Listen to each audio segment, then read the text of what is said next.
Hello friends, welcome back to my new video. And आज मैं आपके लिए योजनाओं की 7वीं क्लास लेकर आई हूँ। और ये 7वीं क्लास में हमारा 7वीं योजना कंप्लीट हो जाएगी। उसके बाद में इवनिंग में मैं आपके 8वीं योजना डाल दूँगी। उसके बाद आज हमारा योजनाओं का चैप्टर क्लोज। ठीक है, आज शाम को लास्ट हमारी 8वीं योजना कंप्लीट हो जाएगी। उसके बाद हम योजनाओं के क्वेश्चन करेंगे, लेकिन उससे पहले जो 3 चैप्टर हमारे 3 अध्याय रह रखे थे अधिनियम 2009 वाला, उसको कंप्लीट कर लेंगे। ठीक है, उसके बाद में मैं डेली आपके एमसीक्यू लगाने वाली हूँ, और वो भी बिल्कुल डिफरेंट तरीके से, खुद अपने हाथों से एक एक क्वेश्चन बनाकर, और इसी तरीके से जिस तरह मैं आपके लिए शॉर्ट नोट्स बनाती हूँ उसी तरीके से मैं आपके लिए क्वेश्चन बनाने वाली हूँ। ठीक है ना, तो आप इस चैनल पर बने रहिए। ठीक है, और एक किसी का कमेंट आया था कि मैम आपकी आवाज़ में थोड़ा सा इशू है। तो देखिए, मेरे पास थोड़े संसाधनों की कमी है। ठीक है, लेकिन फिर भी मैं पूरी कोशिश करती हूँ कि वातावरण शांत रहे और मेरी आवाज़ भी प्रॉपर आ पाए। तो मेरी कोशिश पूरी है कि आपको किसी प्रकार की वीडियो के अंदर कोई समस्या नहीं हो। फिर भी अगर कभी हो जाए तो उसके लिए मैं क्षमा प्रार्थी हूँ। ठीक है, तो चलिए बिना देर के स्टार्ट करते हैं। मैं अपनी तरीके से पूरी कोशिश करूँगी कि आगे से आपको इससे कोई प्रॉब्लम नहीं हो। ठीक है, तो चलिए स्टार्ट करते हैं। राष्ट्रीय शहरी आजीविका मिशन। ठीक है, जैसे हर योजना के नाम से ही उसके काम का अर्थ हो जाता है। कैसे? राष्ट्रीय मतलब एक तो ये नेशनल यानी कि केंद्र सरकार के द्वारा शुरू की गई है। फिर है शहरी यानी कि शहरों के अंदर स्टार्ट की गई है। आजीविका मिशन यानी कि जो शहरी गरीब वगैरह है उनको स्वरोजगार और उनके आजीविका के लिए एक मिशन स्टार्ट किया गया है। ठीक है, तो इसको इंग्लिश में क्या कहते हैं? देखिए, इंग्लिश का याद रखना आपको। इसको इंग्लिश में कहते हैं national urban livelihood mission. National urban livelihood mission, NULM. इसको हम शॉर्ट में क्या कहते हैं? नल्म। ठीक है, शुरू कब हुई मैम ये? तो 24 सितंबर 2013 को। कब हुई थी? 24 सितंबर 2013 को। मैं नॉर्मली डेट याद करवाने की कोशिश करवाती हूँ ताकि आपको डेट याद रहे, क्योंकि क्वेश्चन कभी कभार सीधे डेट से पूछे जाते हैं। ठीक है, तो देखिए कैसे याद रख सकते हैं हम इसको। 24/9/2013। अगर आपको ये रेशो में दिखता है तो देखिए 24 - 9 करेंगे तो 15 के करीब आएगा। तो 15 याद नहीं रखे, आपको 13 याद रखना है। तो 24 - 9, 15 नहीं, 2013। ठीक है, ऐसे आप थोड़ा याद रख सकते हैं। देखिए, बाकी आप अपने हिसाब से याद करें तो वो और बेटर है। ठीक है, देखिए वित्त पोषण क्या रहेगा इसके अंदर? तो सामान्य वित्त पोषण है। ठीक है, मैंने आपको बताया जहाँ थोड़ा अलग वित्त पोषण आता है आपको वो योजनाएं याद रखनी है। ये सामान्य है कि केंद्र राज्य का 60-40 और पूर्वोत्तर राज्य और हिमालय क्षेत्रों के अंदर 90-10 इसका। तो ये सामान्य है। जहाँ अलग था मैंने आपको कहा था कि वहाँ जोर देके कहा था कि वो आपको याद रखना है। ठीक है, नोडल मंत्रालय क्या है इसका? वही है जो कल हमने देखा था, शहरी एवं आवास मंत्रालय, भारत सरकार। ठीक है, अब देखिए मुझे कमेंट बॉक्स में लिख के बताइए कि कौन कौन से योजनाओं का नोडल मंत्रालय सेम था। ठीक है, आप मुझे कमेंट बॉक्स में लिख के बताइएगा। फिर इसका पहले नाम क्या था? पूर्ववर्ती नाम क्या था? तो इस योजना को पहले कहते थे स्वर्ण जयंती शहरी रोजगार योजना। स्वर्ण जयंती शहरी रोजगार योजना। ठीक है, स्वर्ण जयंती था और शहरी रोजगार, शहरी आजीविका हो गया, अभी पहले शहरी रोजगार था। फिर 2013 के अंदर जब ये योजना स्टार्ट हुई, मतलब तो इसका नाम चेंज कर दिया गया था राष्ट्रीय शहरी आजीविका। जहाँ शहरी रोजगार था वहाँ पर शहरी आजीविका कर दिया, और स्वर्ण जयंती हटाकर राष्ट्रीय कर दिया। ठीक है, और इसको एक मिशन के रूप में लागू किया गया। फिर तो 13 के बाद में इसके 3 वर्ष बाद यानी कि 2016 के अंदर इसके आगे 3 शब्द और लगा दिए। क्या? दीनदयाल उपाध्याय अंत्योदय योजना। दीनदयाल उपाध्याय अंत्योदय योजना, राष्ट्रीय शहरी आजीविका मिशन। ठीक है, पीछे का सेम था, बस आगे दीनदयाल उपाध्याय अंत्योदय योजना लगा दिया गया। ठीक है, इसका नाम हो गया डे नल यानी कि दीनदयाल उपाध्याय अंत्योदय योजना। ठीक है, और सेम पीछे का ये रह गया। तो आपको इसके 3 नाम याद रखने। स्टार्टिंग के अंदर स्वर्ण जयंती था, फिर उसके बाद में शहरी आजीविका कर दिया, और 2016 के अंदर दीनदयाल उपाध्याय। तो वर्तमान नाम पूछ ले तो दीनदयाल उपाध्याय अंत्योदय योजना, राष्ट्रीय शहरी आजीविका मिशन। ठीक है, फिर है इसका उद्देश्य क्या रहेगा? तो उद्देश्य है इसका कि जो शहरी गरीब है, ठीक है ना, उनको सशक्त बनाना। और सशक्त भी कैसे बनाएंगे? जब उनके रोजगार को बढ़ावा दिया जाएगा। ठीक है, और उनको रोजगार के लिए क्या चाहिए होगा? ऋण चाहिए होगा। तो उनको आसानी से ऋण उपलब्ध करवाकर स्वरोजगार दिलाकर उनकी गरीबी को कम करना, यानी कि जो शहरी गरीब व्यक्ति है उनको रोजगार दिलाना। और रोजगार दिलाने के लिए या स्वरोजगार के लिए उनको ऋण की आवश्यकता होगी, तो उनको ऐसे आसानी से ऋण उपलब्ध करवा दिया जाए जिससे वो स्वरोजगार प्राप्त करके उनकी गरीबी को कम किया जा सके। ठीक है, ये इसका मुख्य उद्देश्य है। मैंने आपको पहले बताया कि शहरी आजीविका मतलब क्या है कि शहरी स्वरोजगार, यानी कि गरीब लोगों के लिए उनके स्वयं के उद्यम को स्टार्ट करना, उनका स्वयं के रोजगार उत्पादन करना। ठीक है, लक्ष्य क्या है इसका? देखिए, लक्ष्य इसका है कि 1 लाख तक या फिर उससे अधिक, 1 लाख से कम नहीं आएगी, बस इतना याद रखिएगा कि 1 लाख या उससे अधिक आबादी वाले शहरों में शुरू किया जाएगा। ये जो योजना है वो 1 लाख या उससे अधिक की आबादी वाले शहरों में शुरू की जाएगी।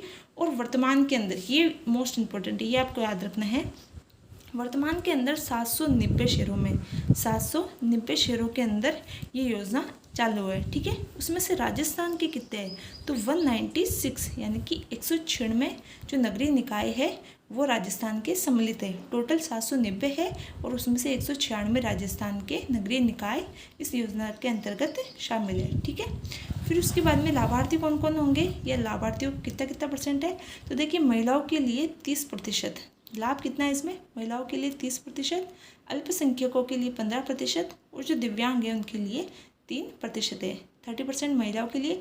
नॉर्मली हम देखते हैं महिलाओं के लिए या तो 30% या 1/3 33% होता है। ठीक है, तो महिलाओं के लिए 30% याद रखना है, अल्पसंख्यकों के लिए उसका आधा कर दो। ठीक है, 15% और दिव्यांगों के लिए 3%। ठीक है, और जहाँ पर SC और ST है, जहाँ पर SC ST जो है उनको उनकी जनसंख्या के अनुपात में उसका लाभ दिया जाएगा। ठीक है, ये चीज़ आप याद रखना।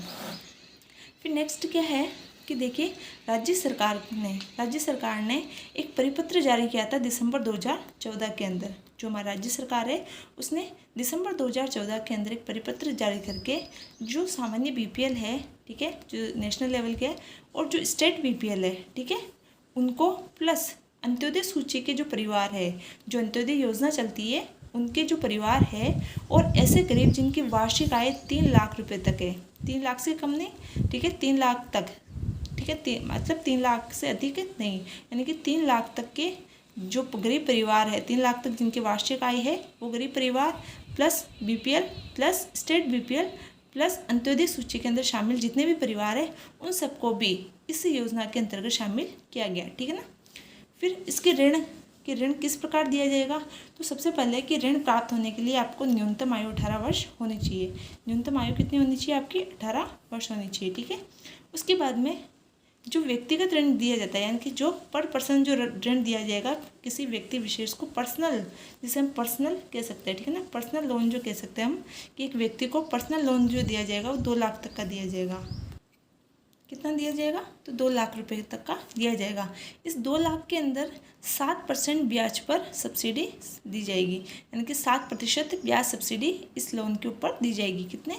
व्यक्तिगत ऋण के लिए। याद रखिएगा, ये व्यक्तिगत ऋण है, तो व्यक्तिगत एक व्यक्ति को दिया जा रहा है तो कम रखेंगे हम, 2 लाख तक रखेंगे, और उसकी 7% ब्याज सब्सिडी सरकार के द्वारा उसको दी जाएगी। ठीक है, फिर है SHG का मतलब होता है सेल्फ हेल्प ग्रुप, यानी कि स्वयं सहायता समूह। अब कुछ संघ है, ये तो एक व्यक्ति था, अब कुछ संघ है, उसको कितना ऋण दिया जाएगा? तो देखिए, संघ बड़ा हो जाता है, ये तो एक व्यक्ति है, अगर संघ है वो बड़ा होता है, 5 से 10 व्यक्तियों तक का होता है, तो उसको 10 लाख रुपए हम देंगे। कितने देंगे? 10 लाख रुपए ऋण के देंगे। ठीक है, उसके बाद में है कुछ इंपॉर्टेंट फैक्ट है वो आपको देखने हैं कि देखिए इनके अंदर क्या क्या चीज़ें हैं, मतलब इसके इस योजना जो है उसके इंपॉर्टेंट की पॉइंट्स क्या क्या है, मतलब उसके उद्देश्य कह लीजिए, लक्ष्य कह लीजिए, उसके घटक कह लीजिए, तो वो क्या क्या की पॉइंट्स है वो है, पहला है शहरी आजीविका केंद्रों की स्थापना। कि देखिए, जो शहरी आजीविका केंद्र है प्रत्येक जिले के अंदर, प्रत्येक शहर के अंदर, जिले भी नहीं कह सकते, प्रत्येक शहर के अंदर न्यूनतम एक CLC, इसको शॉर्ट में क्या कहते हैं? शहरी आजीविका केंद्र को कहते हैं CLC, यानी कि सिटी लाइवलीहुड सेंटर। ठीक है, तो प्रत्येक शहर के अंदर न्यूनतम, प्रत्येक शहर में न्यूनतम, अधिकतम कितने भी हो सकते हैं, लेकिन कितने भी मतलब अभी मैं आगे बता दूंगी, तो न्यूनतम एक तो CLC होना ही चाहिए। ठीक है ना, शहरी आजीविका केंद्र एक ना एक तो होना ही चाहिए प्रत्येक शहर के अंदर। अब इनको सहायता राशि क्या दी जाएगी? तो देखिए, प्रत्येक सहायता आजीविका केंद्र जो होता है प्रत्येक, उसको सहायता राशि दी जाएगी 10,000 रुपये तक की, यानी कि एक CLC को 10,000 रुपये तक की सहायता राशि दी जाएगी। ठीक है, फिर है शहरी गरीबों के द्वारा अपनी सेवाएं और उत्पादन बेचना। यानी कि जो शहर के गरीब है इनके तहत, इससे जो आजीविका केंद्र है उसके तहत क्या कार्य किया जाएगा, तो जो शहरी गरीब है वो अपनी सेवाएं, ठीक है, और जो उत्पादन उनके द्वारा किया जाता है उनको बेचने से संबंधित और बैंकिंग से संबंधित और अन्य प्रशिक्षण आदि कार्य इसके तहत किए जाएंगे, ठीक है। 3 लाख तक इनके मैंने बताया कि न्यूनतम प्रत्येक शहर में 1 CLC तो होना ही चाहिए। और कितने हो सकते हैं, तो देखिए जिन शहरों की आबादी 3 लाख तक है, 3 लाख तक की आबादी के अंदर 1 CLC होना चाहिए, ठीक है। 3 लाख तक के अंदर 1 CLC होना चाहिए। फिर 3 से 5 लाख तक 1 से कर देंगे हम 2, 3 से 5 लाख तक कितने कर देंगे 2, 5 से 10 लाख तक की आबादी है तो 3, और 10 लाख से अधिक तक की है तो अधिकतम 8, मतलब कि अधिकतम कितने हो सकते हैं 8 हो सकते हैं, इससे कम भी हो सकते हैं लेकिन अधिकतम 8 से अधिक नहीं होंगे। तो 3 लाख तक 1, 3 से 5 तक 2, फिर 5 से 10 3, 10 लाख से अधिक होने पर अधिकतम 8 CLC की स्थापना की जा सकती है, ठीक है ना। ये चीज़ आपको याद रखनी है। फिर है कि सेल्फ हेल्प ग्रुप के द्वारा 3 महीने तक कार्य, अगर कोई SH ग्रुप है, ठीक है, SHG ग्रुप है, वो अगर 3 महीने तक कार्य करता है तो उसको सहयोग राशि के रूप में 10,000 रुपये प्रति SHG, यानी कि 10,000 रुपये प्रति सेल्फ हेल्प ग्रुप के हिसाब से जो पैसे दिए जाते हैं उसको कहते हैं रिवॉल्विंग फंड। क्या कहते हैं, रिवॉल्विंग फंड। देखिए क्वेश्चन आ सकता है कि SHG को कितना रिवॉल्विंग फंड दिया जाता है प्रति SHG के हिसाब से, तो वहाँ पर आप कंफ्यूज हो जाओगे कि ये मैम ये रिवॉल्विंग फंड क्या है। तो वो होता है कि इनको जो सहायता राशि प्रति SHG को दिया जाता है वो है 10,000 रुपये, ठीक है ना, ये आपको याद रखना है। और सदस्यों में इनके जो SHG यानी कि जो सेल्फ हेल्प ग्रुप होते हैं उसमें अनिवार्य है कि कम से कम 70% कितने होने चाहिए, उसके अंदर BPL होने चाहिए, यानी कि जो स्वयं सहायता समूह के सदस्य है उसमें 70% BPL व्यक्ति होने चाहिए, अनिवार्य है, ठीक है। ये पहली चीज़ थी। दूसरा है हमारा कौशल एवं प्रशिक्षण के माध्यम से रोजगार। मैंने आपको ऊपर भी बताया था कि इनका कार्य क्या है, इसका योजना का कार्य क्या है कि जो गरीब शहरी लोग हैं उनको उनका जो कौशल है उसके लिए प्रशिक्षण देना ताकि वो अपना रोजगार शुरू कर सकें। तो देखिए इनको कौशल और प्रशिक्षण के माध्यम से रोजगार देने के लिए जो सहायता राशि दी जाती है वो मैदानी क्षेत्र में तो 15,000 रुपये प्रति व्यक्ति है, और जम्मू कश्मीर और पूर्वोत्तर जो राज्य है और हिमालय जो प्रदेश है उनके अंदर 18,000 रुपये प्रति व्यक्ति है। तो ये आपको याद रखना है कि सामान्य प्रदेशों के अंदर तो 15,000 रुपये, और जो विशेष प्रदेश यानी कि जो हिमालय क्षेत्र है या पूर्वोत्तर राज्य है वहाँ पर ये 18,000 रुपये प्रति व्यक्ति है, ठीक है। किसके लिए, उनको कौशल और प्रशिक्षण देने के लिए।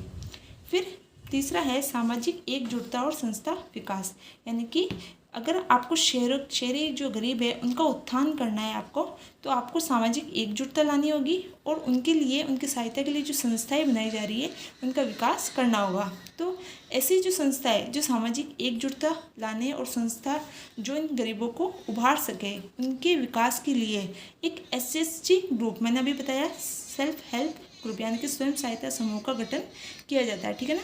अब ये जो स्वयं सहायता समूह है इनको प्रारंभिक समर्थन राशि कितनी दी जाती है, तो अभी मैंने ऊपर बताया आपको प्रति SHG के हिसाब से 10,000 रुपये।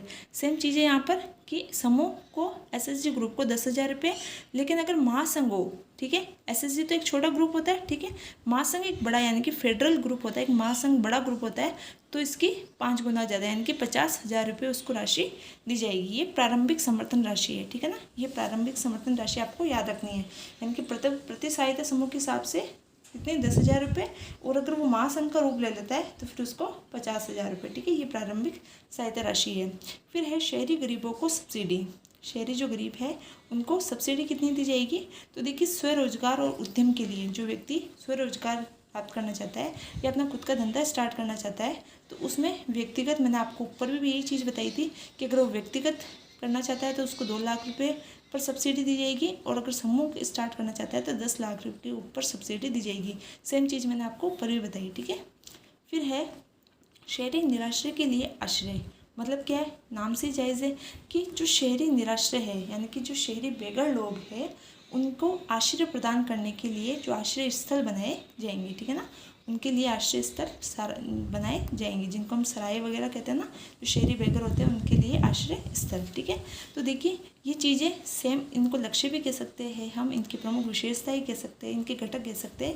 इनको हम यहाँ पर शॉर्ट में और देख लेते हैं कि जो ये दीनदयाल उपाध्याय योजना जो है उसके जो 7 घटक है वो कौन कौन से मैंने ऊपर बताए थे, सेम वही है। इनकी जो गरीब लोग हैं शहरी, उनकी क्षमताओं का निर्माण करना, उनको प्रशिक्षण देना, सामाजिक जुड़ाव और संस्थागत विकास करना, कौशल और प्रशिक्षण के माध्यम से रोजगार और प्लेसमेंट, स्वरोजगार कार्यक्रमों का आयोजन करना, और जो शहरी पथ वेंडर्स है, ठीक है ना, उनके लिए समर्थन, शहरी बेघरों के लिए आश्रय स्थल और उनके लिए कुछ अभिनव और विशेष योजनाओं का संचालन करना, ये प्रमुख गठन है। तो आई होप आपको ये वीडियो पसंद आया होगा। बहुत शॉर्ट में लेकर आई हूँ। शॉर्ट का मतलब ये नहीं है कि मैंने इंपॉर्टेंट चीज़ें छोड़ दी है, लगभग इसके अंदर आपकी पूरी योजना सिमट गई है। और आई होप आपको पसंद आए, ठीक है। अगर पसंद आ रहे हैं तो प्लीज़ लाइक कीजिए ताकि मुझे पता चले कि आपको वीडियो पसंद आ रहा है। कंजूसी मत कीजिए लाइक करने में, ठीक है। चलिए मिलते हैं शाम के नेक्स्ट वीडियो में, तब तक के लिए धन्यवाद, थैंक यू।